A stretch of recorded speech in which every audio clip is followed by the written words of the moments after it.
a corrupção alimentar. Quem controla o alimento do mundo? Essa pergunta está na mente de todos aqueles que já entenderam o plano globalista, mas as ações dos ditos filantrocapitalistas estão de mãos dadas com a ideia de uma nova ordem mundial em 2030. Carne sintética, cancerígena, animais geneticamente modificados, leite de vermes, isso mesmo. Bill Gates é um dos financiadores de um projeto distópico para que você beba leite de vermes. Fique tranquilo, pois os artistas já estão aprovando a ideia de que comer vermes e insetos é muito bom, né, Angelina Jolie? Mas as frutas também estão se tornando zumbis. Será que essa aberração está ligada à tecnologia de alteração genética das frutas apoiada pelo Bill Gates? Essa startup aqui fabrica aromas artificiais com o apoio do Gates. O filantrocapitalista tem mais de 100 patentes para criar um queijo artificial. Mas vamos ao contexto disso tudo. Em 1972, foi realizada uma reunião das Nações Unidas sobre alterações climáticas para elaborar um plano para gerir o planeta de forma sustentável. Isto levou à criação da Agenda 21, Agenda do século 21. O plano de inventário e controle de toda a terra, água, minerais, plantas, animais, construções, meios de produção, alimentos, energia, informação, educação e todos os seres humanos, seres do mundo. A Agenda 21 é agora mais comumente referida como Agenda 30, o ano em que as metas do plano deverão ser alcançadas. Em 2019, o Fórum Econômico Mundial celebrou uma aliança estratégica com as Nações Unidas, que apelou à ONU para usar parcerias público-privadas como modelo para todas as políticas que implementar. Mais especificamente, a implementação da 17ª Meta de Desenvolvimento Sustentável. A Agenda 2030 é composta por estes 17 Objetivos de Desenvolvimento Sustentável, com 169 metas específicas, incluindo acabar com a pobreza e alcançar a igualdade de gênero, a serem impostas em todo o mundo, em todos os países, até 2030. Não há absolutamente nenhuma forma de os Objetivos de Desenvolvimento Sustentável serem implementados e monitorizados sem a total obliteração da liberdade individual. Alguns objetivos parecem bons. Acabar com a fome. Quem poderia ser contra acabar com a fome? O problema é que quando se estabelece uma meta nebulosa como essa, é necessário o poder total do Estado para conseguir alcançá-la. É claro, eles nunca conseguirão isso, certo? Não há forma de erradicar literalmente toda a pobreza da face da Terra, mas isso dá ao governo e às instituições globais, como a ONU, uma desculpa fácil para basicamente fazerem o que quiserem, sob o pretexto de atingir tais objetivos. À medida que os agricultores fecham as portas, o governo pode intervir e tomar as terras, o que pode ser o verdadeiro objetivo da agenda.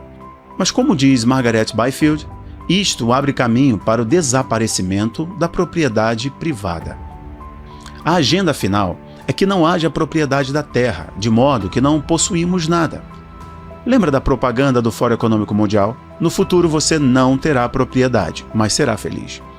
A agenda final é que não haja propriedade da terra, de modo que não possuímos nada, ou possuímos propriedade, ou somos propriedade.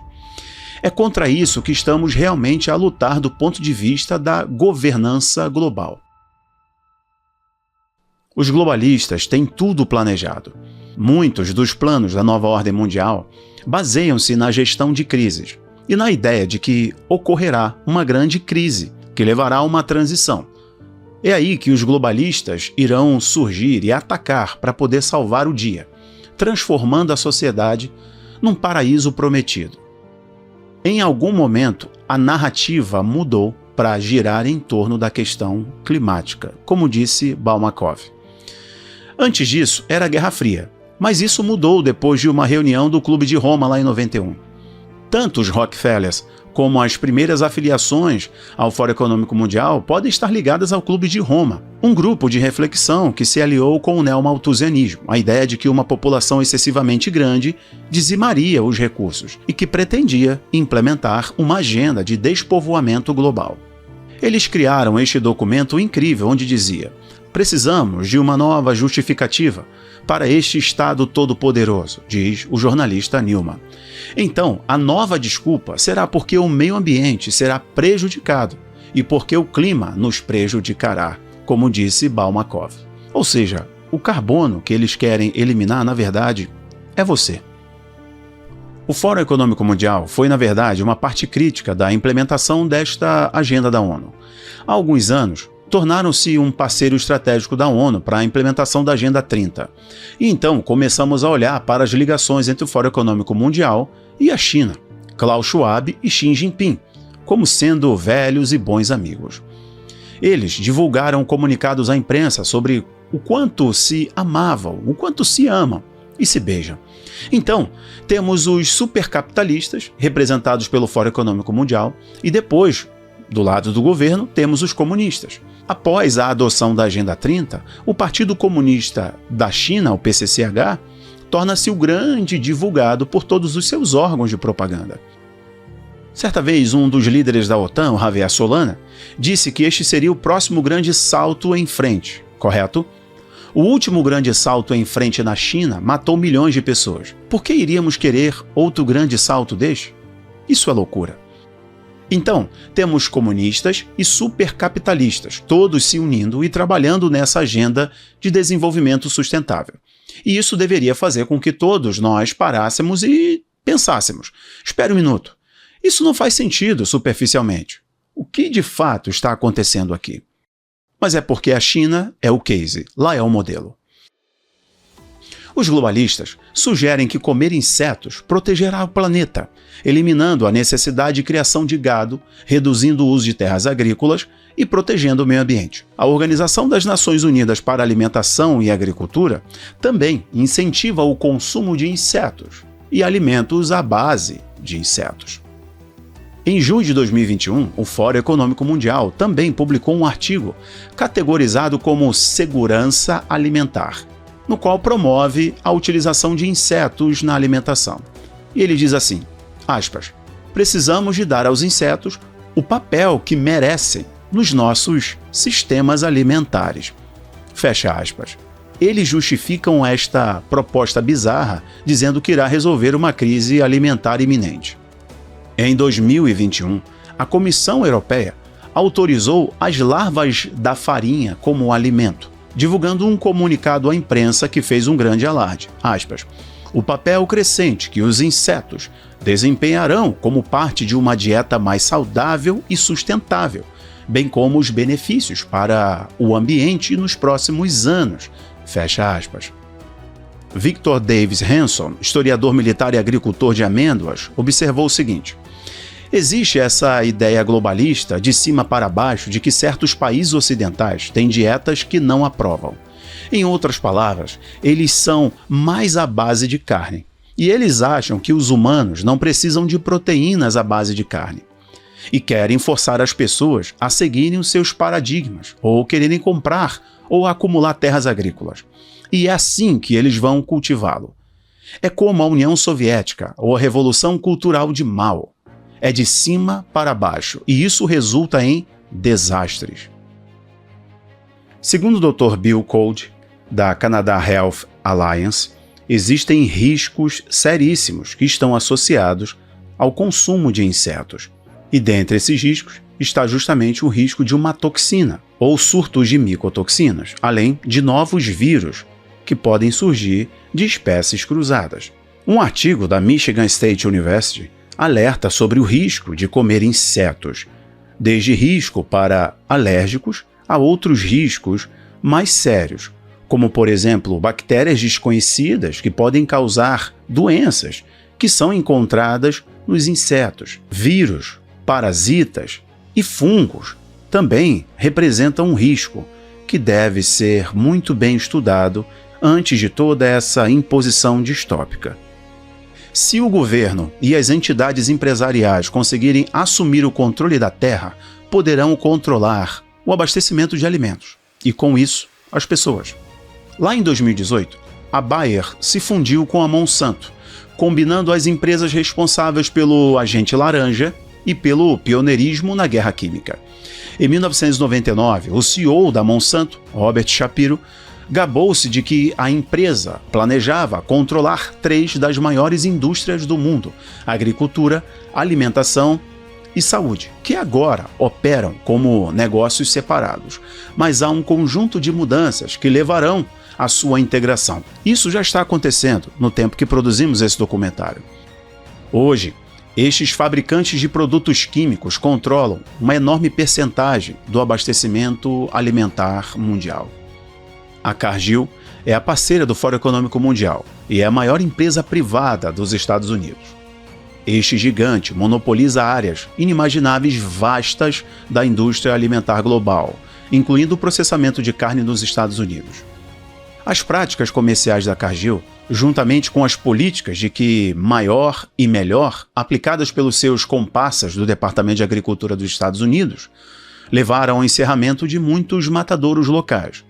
As elevadas taxas cobradas pelos matadores da Cargill contribuem para o aumento vertiginoso do preço de carne. O Dr. Tedros Adhanom Ghebreyesus, diretor-geral da OMS, gostaria que você acreditasse que a produção de alimentos é responsável por quase 1/3 da carga global de doenças. Ele apela à transformação do sistema alimentar global em prol de alimentos à base de plantas, a redução do consumo de carne e laticínios e a aplicação de políticas para salvar o clima, através da restrição da dieta. Um relatório da OMS, em 2022, concluiu que evidências consideráveis apoiam a mudança das populações para dietas saudáveis à base de plantas que reduzem ou eliminam a ingestão de produtos de origem animal. Fecha aspas.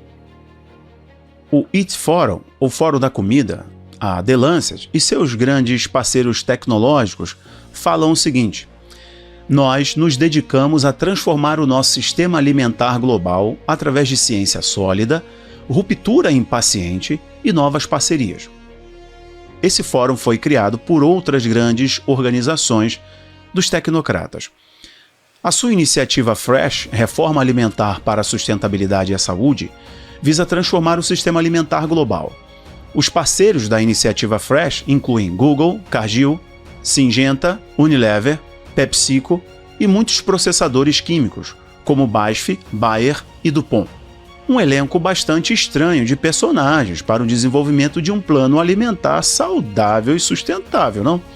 A iniciativa de mudança de dietas urbanas da EAT defende que as cidades adotem a dieta da saúde planetária, endossada pela The Lancet, na qual proteínas vegetais são definidas para substituir carne e laticínios.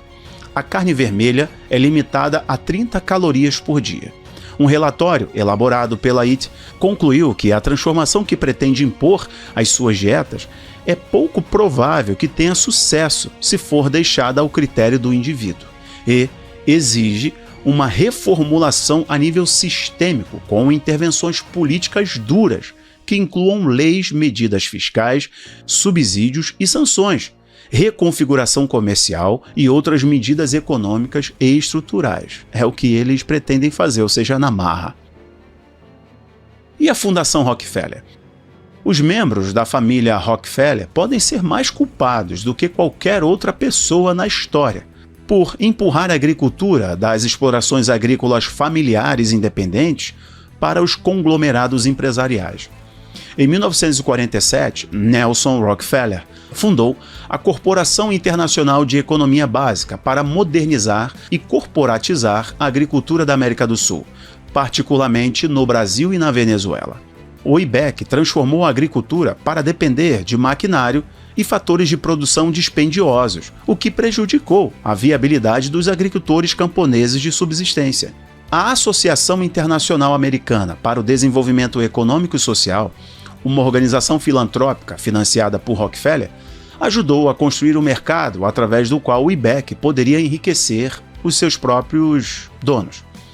Embora a literatura promocional do IBEC afirmasse que a empresa estava a ajudar generosamente o terceiro mundo, fornecendo produtos de consumo necessários e ao mesmo tempo obtendo lucro, num exame mais atento, tratava-se simplesmente de uma empresa construída sobre o antigo modelo Standard Oil dos Rockefellers, no qual os concorrentes menores são forçados a usar práticas monopolísticas antes que os preços aumentem.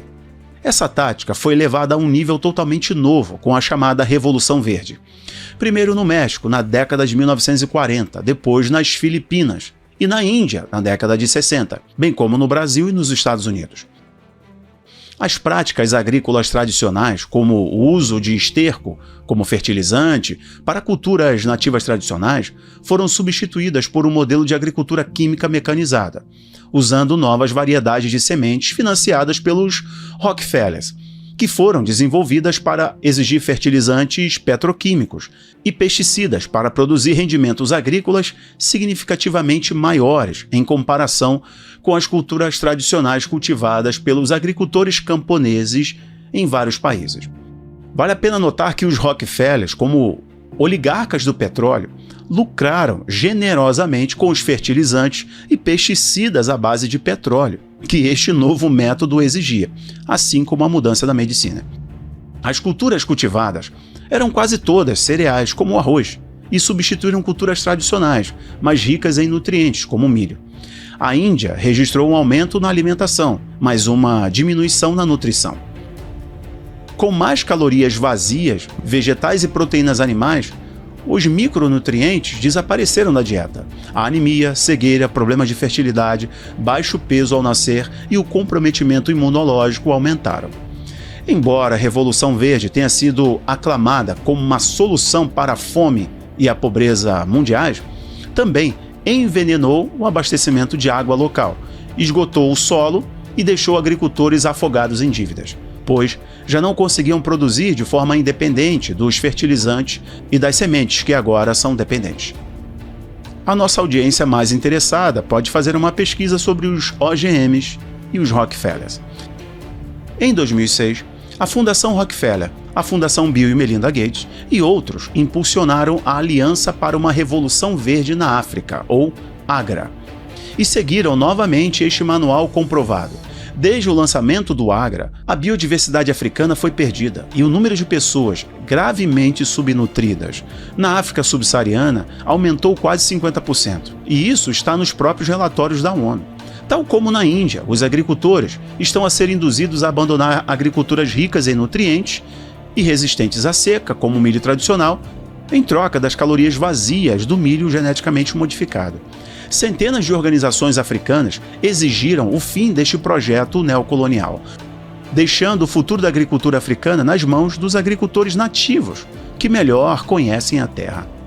Agora, a Fundação Rockefeller voltou-se para o sistema alimentar dos Estados Unidos e do Brasil para a sua agenda Reset the Table, lançada com folga lá em 2020, poucas semanas após o anúncio da grande reinicialização e da explosão do Covid-19. Sob uma linguagem otimista que apela à inclusão e à equidade, o relatório afirma que o sucesso exigirá mudanças nas políticas, práticas e normas. Isso inclui um foco principal no recolhimento de dados e objetivos que se alinham à agenda chamada One Health. Vamos falar um pouco da Fundação Gates. Bill Gates seguiu o manual de Rockefeller para fumigar a sua fortuna e transformar a sua imagem, ao mesmo tempo que construía mais riqueza, através daquela manobra cínica de filantropo capitalista. Os seus dedos estão envolvidos em todos os bolos de saúde pública e a sua influência é quase igual nas guerras alimentares. Além de financiar o desenvolvimento de carnes falsas, ele está por trás do referido programa AGRA. Está investindo em programas de geoengenharia para diminuir o sol. E em janeiro de 21 já possuía 242 mil acres de terras agricultáveis de primeira linha nos Estados Unidos. Hoje é o maior dono de terras agricultáveis do mundo, tornando-se o maior proprietário privado dos Estados Unidos. É desconcertante pensar que um homem que acredita que deveríamos eliminar gradualmente a carne verdadeiramente controla tanto o método de produção, não? O Conselho de Desenvolvimento Internacional de Alimentos e Agricultura divulgou um relatório intitulado Soluções Sistêmicas para Adaptação e Mitigação às Mudanças Climáticas. Este relatório apela a uma transformação completa do abastecimento alimentar e da agricultura global. Eles propõem fazer isso por meio de pontuações do ESG, rastreamento de carbono e ingestão de insetos. A maioria das pessoas provavelmente está familiarizada com os OGMs, e como foi demonstrado que os organismos geneticamente modificados causam problemas de saúde significativos, como eles arruinaram a vida de agricultores independentes que são processados depois que suas terras foram involuntariamente contaminadas por sementes da Monsanto, e como o uso do glifosato, por exemplo, aumentou para as culturas de OGM. Infelizmente, a corrupção do abastecimento alimentar está a avançar muito além do que pensamos. A DARPA, a Agência de Projetos de Pesquisa Avançada de Defesa dos Estados Unidos, concedeu milhões de dólares a pesquisadores para transformar resíduos plásticos militares em uma proteína bacteriana em pó, que pode ser usada como alimento para humanos. É claro que você vai lembrar dos hambúrgueres que são criados em laboratórios financiados pelo Bill Gates, conhecidos como Impossible Burgers, feitos de soja geneticamente modificada, cancerígena e neurotóxicas com hexano, e que testaram positivo para altos níveis de glifosato. Muitas pessoas dos Estados Unidos, do Brasil, da Índia, não estão cientes de que já existem animais geneticamente modificados na nossa alimentação. Porcos, vacas e salmões geneticamente modificados foram aprovados para venda nos Estados Unidos e em vários lugares do mundo. O processo regulamentar para sua aprovação foi drasticamente reduzido. Se você pedir salmão em um restaurante ou estabelecimento de alimentação, em vez de comprá-lo no varejo, não há necessidade de informá-lo de que você está comendo uma comida Frankenstein, um Frankfood. Se o salmão geneticamente modificado parece apetitoso, você certamente adorará os esporos bacterianos geneticamente modificados da Ainica Biosense, contendo códigos de barras de DNA, que são aplicados para produzir. Eles não podem ser removidos por lavagem, fervura, fritura, micro-ondas ou cozimento a vapor, e farão com que os alimentos sejam rastreáveis desde o campo até o esgoto, de modo que os testes de esgoto local revelarão o que a população local está comendo. Não há exigência de rotulagem para notificá-lo sobre quais produtos foram pulverizados com esses esporos geneticamente modificados. Claro, temos a famosa agenda Eat the Bugs na Europa. Vários insetos foram aprovados para o consumo humano, incluindo lavas de farinha, grilos domésticos, gafanhotos migratórios, etc., que nós já falamos aqui. Em níveis suficientemente baixos, as empresas nem precisam denunciá-lo como ingrediente nos rótulos dos alimentos. Elas não precisam provar que estão utilizando insetos. De acordo com a Organização para a Alimentação e Agricultura da União Europeia, os insetos como alimento emergem como uma questão especialmente relevante do século XXI. Ou seja, o que estamos vendo de imposto para o pum e arroto da vaca, leite de vermes, comer insetos, proteína geneticamente modificada, se justifica ao final o controle populacional absoluto. Quem controla o alimento, controla as pessoas. Eu espero que todo este conhecimento tenha aberto os seus olhos. Eu vou parando por aqui. Um grande abraço. Tchau, tchau.